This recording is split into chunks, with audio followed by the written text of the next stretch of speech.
So hi there folks, it's me Smouldering here with another Dark Souls 3 lore video, and this time we're going to be looking at the Legacy of Izalith and the End of Demons. And by this I'm going to look at the lore in Dark Souls 3 which pertains to the Witch of Izalith, her daughters, Pyromancy and Old Izalith. And in addition we're going to look at the demons, because they are something that have really fascinated me in this game because they are presented really well compared to how they were in Dark Souls 1 and 2, and I just like the way their story's been developed. So we're going to talk about how they are being affected by time and how they are ultimately dying out. So with that being said, let's move on to the lore. So we find the dramatic locale Smouldering Lake below the catacombs of Karthus. Now firstly, this area has striking similarities to both Ash Lake and Izalith.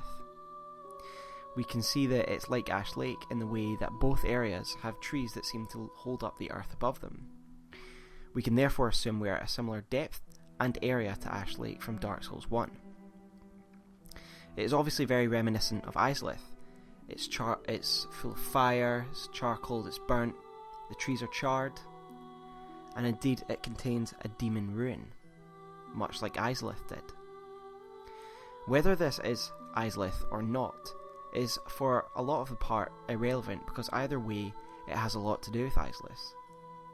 However, I do believe that this is Izalith, or at least part of it, or what remains of it, based upon item locations, and secondly a very solid piece of lore from a dialogue with Cornyx. But I will touch on these later. When we enter the Smouldering Lake, we find a giant worm who has made his home here in the lake, and for the most part he is an intruder. This most probably is not a demon, because we know it was forced here by the inhabitants of Karthus, for the yellow bug pellet tells us the grave wardens of Karthus used these to repel a great sandworm. The worm tumbled into the catacombs and proceeded to dominate its new home in the Smouldering Lake. Now we see here that the giant sandworm was herded down into this area by the grave wardens of Karthus, and therefore it's not a natural inhabitant of this area. However, we do encounter real demons in these ruins and elsewhere in the realm of Lothric. Demons play a relatively large part in Dark Souls 1, 3 of them being early game bosses. We know from Dark Souls 1 that demons are creatures born of chaos, and they are born of the Bed of Chaos itself. The Bed of Chaos was a chaotic amalgamation of the Witch of Izalith and some of her daughters most likely. It resulted from her attempting to recreate the first flame when it began to fade. Instead, it backfired, and she herself would become the twisted life form that was known as the Bed of Chaos, and it would spew the chaotic life forms that would become known as demons. Now at this point, may I make a note that I'm going to be contextualising what we find in Dark Souls 3 by referring to Dark Souls 1, but I won't be going into too much depth about Dark Souls 1, because at this point most of us will know about that, and those that don't can obviously revisit it. I will be obviously sourcing Dark Souls 3 lore, however, because that's what this video is about. It's about Dark Souls 3. Now the legend of the witch and her daughters make it to the time of Dark Souls 3, for the great Chaos Fire Orb tells us the Witch of Izalith and her daughters birthed the Flame of Chaos, but it devoured them along with their home.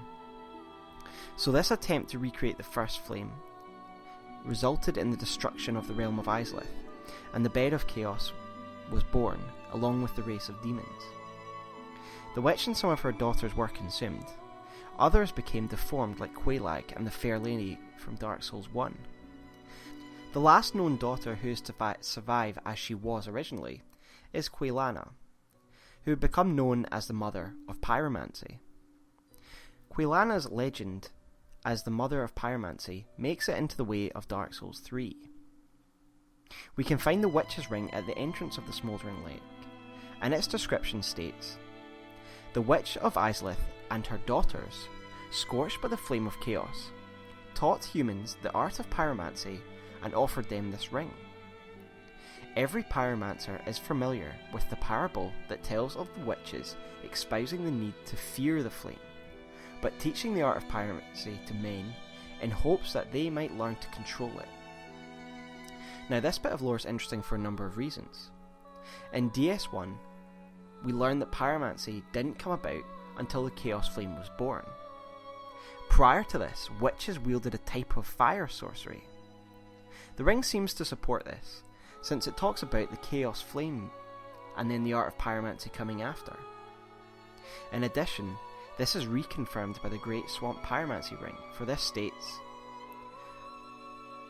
"It is believed that salamanders are the descendants of demons, born of the Chaos Flame, from which pyromancy is also said to have originated." So we again see that pyromancy was born of the Chaos Flame. If we return to the witch's ring, it says that the witch and her daughters taught men pyromancy. This doesn't quite marry up to what we know, especially from Dark Souls 1, because by the time the Chaos Flame is birthed, and therefore pyromancy comes about, the witch herself has already been consumed and turned into the bed of chaos. Quilana is the daughter who is credited as the mother of pyromancy, not her mother. What one must bear in mind about Dark Souls lore is that sometimes it's presented in such a way that it conflicts with what we know. In this case, I think it's on purpose. It makes it look like time has taken its toll on the truth, and indeed the ring's description describes this story as a parable, which are literally stories intended to make a point or moral point rather than being factual accounts of the truth. In these demon runes, we also find some of the lost texts of Izalith, which are some of the most important remains of Izalith's legacy. The Izalith Pyromancy tome tells us, "Pyromancy tome from Izalith, containing pyromancies of the witches. Give to the old pyromancer to learn chaos pyromancies of Izalith. Chaos pyromancies manipulate lava and birthed all later forms of pyromancy." This once again reiterates the point that it was the witches, and specifically Quilana, who created pyromancy, and it is from their teachings that all later forms are derived from. We can also find Quilana's tome from herself in the runes, and its description reads, "A pyromancy tome of Quilana, containing her unique spells. These pyromancies can only be taught by a female master. Quilana, the sole surviving witch of Izalith, once accepted a human pupil, but after the pupil moved on, she never took another." Now, firstly, this states that it can only be taught by a female master, and indeed we give the tome later to Carla. This maybe reflects the fact that pyromancy itself was developed by a female, and maybe it's got some kind of affinity for female teachers. The tome also once again reflects the fact that Quilana was the sole surviving witch of the tragedy of Izalith, a fact well known to us who have played Dark Souls 1. It states that Quilana took a pupil, and in Dark Souls 1 she tells us this, and that they went on and made a name for themselves. It is most likely that this pupil was Salomon, the master pyromancer, and indeed Cornix later mentions his name, saying he is one of the only that know the spells of Izalith. After Quilana passed on her knowledge, it's clearly spread, and it can all be traced back to her and Izalith. It is claimed she never took another pupil. However, the character player of Dark Souls 1 can be a pupil, but this is mostly irrelevant. We find the tome on the body of a corpse in Demon Runes. It's huddled up and knelt down in front of a spider-looking creature. We know that at least of two of Quilana's sisters were twisted into spider-like creatures. So this placement is hardly coincidence to me. I would therefore speculate, considering the placement of the tome and the body the tome is found on, that this corpse may be Quilana, who has found the corpse of her sister, or maybe they died together, or maybe she found the corpse and then died of a broken heart.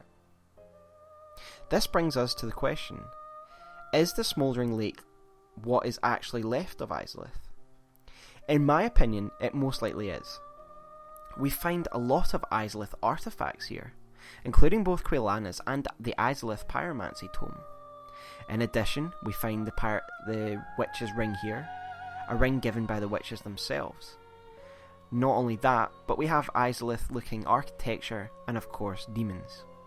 Finally, the most solid piece of proof for this is when you give the Izalith tome to Cornyx. He says, "What have we here? A pyromancy tome from Izalith. Then you found the home of pyromancy. Brilliant."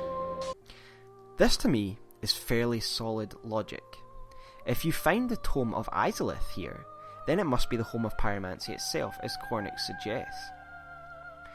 What is clear, nonetheless, is that this location is certainly connected to Old Izalith.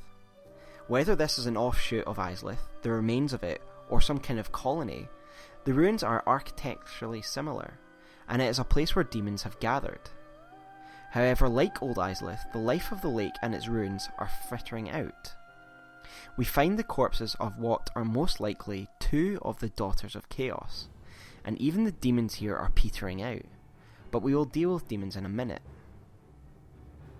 Quelana's legacy, and her sisters and her mothers, lives on through their pyromancies, well, Quelana's pyromancies to be specific, which have been passed down and modified over time, such as by the practitioners of the Great Swamp. However, from the evidence, it would seem that now the witch and her daughters are truly no more. However, there is a more tangible and physical part of Izalith's legacy that still exists, and that is in the form of the race of beings known as demons. We know from the Chaos Fire Orb that the Bed of Chaos was created as a result of the actions of the Witch of Izalith and her daughters. The Chaos Firestorm Pyromancy tells us, the all-engulfing Chaos Flame eventually formed a tumultuous seedbed, which birthed the twisted beings known as demons. This seedbed itself is a twisted and malformed lifeform, which in turn gave rise to twisted lifeforms. These were our natural beings that weren't meant to exist at all. They weren't naturally made. While we are unsure that they could reproduce, and I will briefly touch on arguments for and against this later, it is clear that they were creatures of destruction, single-mindedness. These creatures aren't part of the natural order, and are the result of a catastrophic event. The Pyromancy Chaos Bed vestiges that we can make from the soul of the old Demon King comments upon the birth and the lifespan of demons, for it states, traces of the tumultuous seedbed that birthed the beings known as demons. Demons born from fire bore its smouldering essence and perished soon after. Man shares this rapport with the flames today. Now this is quite a poetic piece, it's said here. Demons born from the fire bore its smouldering essence and perished soon after. Much like a fire itself, it burns brightly and powerful, but it soon ends. This is kind of the state of demons. The Demon Axe says more about this, for its description states, this great axe, a favourite among demons, contains the strength of fire. The demons born of chaos harbour fire, and yet they are twisted and malformed, such that they were never meant to be. Demons, as I have mentioned before, are unnatural twisted beings, and deformed, and they are born of true chaos. This explains their power and destructive nature, but it doesn't bode well for their longevity, as they aren't evolved to live in the normative sense. Like a fire, they burn bright, but they burn short. They are a living personification of chaos. We see that the demons are born of the fire of chaos, a fire that was meant to be a recreation of the birth of the first flame, and as a result they harbour this flame. We can see this in their very physiology in Dark Souls 3. Flame seeps from their ash-like bodies. They look very different from the demons in Dark Souls 1. What I'm going to say next is my own conjecture based on design and some item lore. I do not think that their design is a retcon, considering we can still see the bodies of regular Dark Souls 1 demons all over the place in the Smouldering Lake and the Demon Ruins. I think that this new design is an indicator of age. The demons that we encounter in Dark Souls 3 are the last surviving members of their race. The soul of a demon tells us, demons were born of the chaos flame, but the flame has not survived, and the demons are a dying race. We therefore learn that the chaos flame hasn't survived, and thus the source of demons is no more, and as a result the demon race is coming to an end, because they are no longer being birthed by the bed of chaos, which is their very source. As I mentioned previously, I believe that demons that we see in Dark Souls 3 are very ancient, and this is why they look the way they do. The soul of the old Demon King lends credence to this idea, for it states, "The shriveled old Demon King is now like a clump of burnt ash, but he is the last living witness to the chaos of Izalith." The language used here suggests that the shriveled old king is like a burnt bit of ash because of age. He is literally ancient. In addition, we come across a stray demon guarding the broken bridge to Lothric, who is clearly near the end of his life cycle, for we see him looking all ashen and his flame is all but burnt out. His soul tells us, "The stray demon, now lacking even a trace of flame, was once the gatekeeper of Lothric." This soul reaffirms the fact that it is now lacking a trace of flame, which suggests it once did burn like the others, and it again suggests to us that demons, without the chaos flame to sustain and spawn them, are dying out. There is something else I would like to mention here. The stray demon used to guard the way to Lothric, much like the asylum demon guarded the asylum in Dark Souls 1. But the question is, why would a demon act as a guard for humans? There's one easy explanation for this. The demon was simply herded there, or by chance nested here, and it therefore guards the way as a matter of fact, or de facto. This makes sense for the asylum demon in Dark Souls 1, maybe. Since demons are creatures of destruction, and nothing was to escape the asylum, it's quite convenient that the demon needed no direction in doing its job, for all it had to do was kill everything it would see escaping the building. However, to me, there's more to it. For if a demon would guard a bridge to a settlement, say Lothric, it would need to discern who was allowed to pass safely, and who was to fight, and who was to stop. For what is the point of a bridge, if not to let people across? If no one was to enter Lothric, there simply wouldn't be a bridge. Some people had to enter through this way. It is clear that demons have some level of sentience. Well, firstly, they can build weapons. The Great Axe is a favourite amongst demons, suggesting they have likes and dislikes, etc. However, more than this, it suggests there may have been some kind of alliance or understanding between demons and men in some circumstance. We will never probably know the true answer to this, but it is something to ponder that there may be more to demons than mindless rage. These demons are the last of the great old chaos, which has long since perished, and as a result the demons are no longer being sustained by its power. This is what we know. Out of the demons we fight in Dark Souls 3, none are older than the old Demon King himself, who we fight down in the depths of Smouldering Lake, where the last vestiges of chaos eke out their existence. Down here we can see the vast scale of devastation that has befallen the demon race. Piles of familiar faces still lie here. Capra demons, Taurus demons, and stray demons all lie heaped and still. It is unclear whether these demons died in battle, or simply perished over time. However, it isn't a stretch to imagine the demons fighting each other. We also find Gru amongst the ruins, suggesting they may have invaded the home of demons, and may be responsible for some of the body count. On a side note, before anyone says, I can confirm the Gru are not demons, and so their presence here is significant, for enemy placement in Dark Souls games is never just convenient, there's always a reason. This video isn't about the Gru, but for the sake of completeness, I can confirm this by the item Black Bug Pellet. Its description states, "At all times, the Abyss Watchers of the Undead Legion keep a supply of these concoctions, prepared by the Acolytes. Rumour has it, their Gru descendants still make these concoctions. The Gru are therefore descendants of Acolytes, and therefore not birthed by the Chaos Flame. We know the Gru are very aggressive, and there are signs of them massacring other species, such as the giant mushrooms, whose bodies we can find piled up by a Gru patch. With this in mind, it isn't hard imagining the Gru killing off some enfeebled demons. However, I don't think they are responsible for the bigger picture here. There are a huge amount of demon bodies strewn all over the demon ruins. As the soul of a demon tells us, the demon Great Axe tells us, these creatures were never meant to be, and the Chaos Flame has not survived, and so the demons are simply heading towards extinction. This has obviously been helped along by the fact that demons are highly combative creatures, and a fair share of them will have died in conflict. Indeed, we know Prince Lorien himself was responsible for killing a powerful demon prince, for his greatsword states, "Before Lorien embraced his brother's curse, he was a knight who single-handedly slayed the demon prince, but the victory eternally scorched his flame with fire."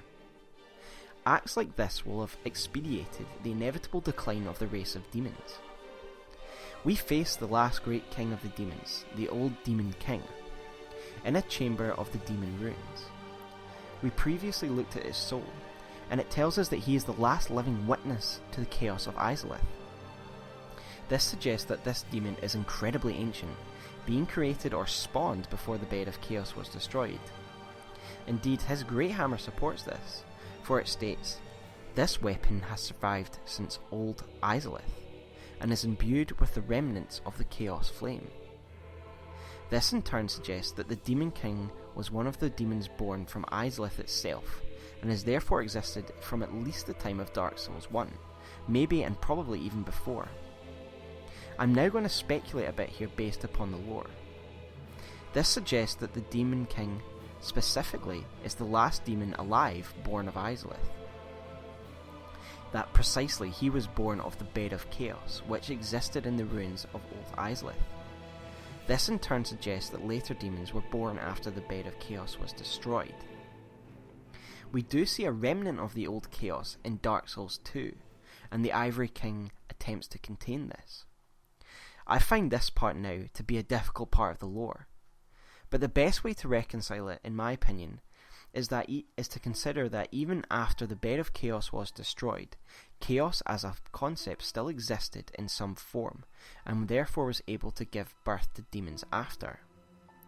This would be a diminished form, and indeed by the time of Dark Souls 3, we can see from the soul of the demon that the Chaos Flame as an abstract theme has not survived, and now the demons are dying. Therefore, I speculate that after the Bed of Chaos was destroyed, this abstract Chaos Flame began to dwindle, but it still existed in some form. This is why the old Demon King is described to be the last witness of the old chaos of Izalith, for he is the last demon born of Izalith from the bed itself. This to me is the only way to make this rather difficult area of the lore work. Aside from suggesting that demons can reproduce, and you can feel free to disagree with me and go with this theory instead. This to me isn't right. Firstly, because demons are dying out. If they could reproduce, they could survive in some form. However, people supporting this theory would probably say that without the Chaos Flame, even with reproducing, they can't be sustained. Secondly, demons are born of chaos. They aren't meant to be. This suggests to me they aren't like normal life forms, and thus probably haven't the physiology to reproduce. However, there is a suggestion that demons have descendants. We looked at the Great Swamp Pyromancy ring before, but if we revisit it now, it says, "Ring said to be chiselled from the bone of a flame salamander by blighted pyromancers living in the Great Swamp. It is believed that salamanders are the descendants of demons, born of the Chaos Flame, from which pyromancy is also said to have originated." This does suggest that demons are not demons, but at some point they diverged and became a separate species from the demons of old. This could be seen as an argument for demons reproducing, that they evolved from demons at some point down the evolutionary scale, and if we take it from the lore of the old Demon King soul, we can infer the old king is just the oldest of the original species that has changed and reproduced over time. I still don't think this is the case, and I believe they are dying out because the only way they survived was by the flame of chaos. So thanks for sitting through that bit of speculation there. One thing remains for certain though. The great demons of old are starting to fail. Without the chaos flame, the demons are starting to fade from existence. When the Demon King falls, the last of the great demons is snuffed out. The demons are a dying race. Their existence, either way you look at it, relied upon the existence of chaos, and this chaos flame has not survived. Without it, demons are no more. They are starting to fade, and we are witnessing in Dark Souls 3 the extinction of a race. Likewise, there is not much left of Izalith. Quelana and her sisters are most likely dead, and their mother perished long ago. And even her unintentional children, the demons, are fading. All we have left is this rune, clearly of Izalith influence, for we find relics that are synonymous here, and we find evidence that some of the daughters may well have died here. However, the true part of their legacy is the Art of Pyromancy, an art that has been replicated and altered over time, an art that is unlikely to die out anytime soon. So thanks for watching that, guys. I hope you enjoyed that. The demons to me are extremely interesting in this game. I love their design. I know it got a bit of tricky lore at the end there with how the demons have survived this long and how they've continued and whether they reproduce or not. It is a difficult part of the lore, and I've just had to make some kind of connections there myself to make this video more complete. Feel free to disagree with me on that point. That is just my speculation based on my gut feelings. But overall, hope you enjoyed this discussion of Izalith and the demons, and next time I'll come back with some more interesting lore, and I hope you'll join me. So thanks for watching, guys. Cheers.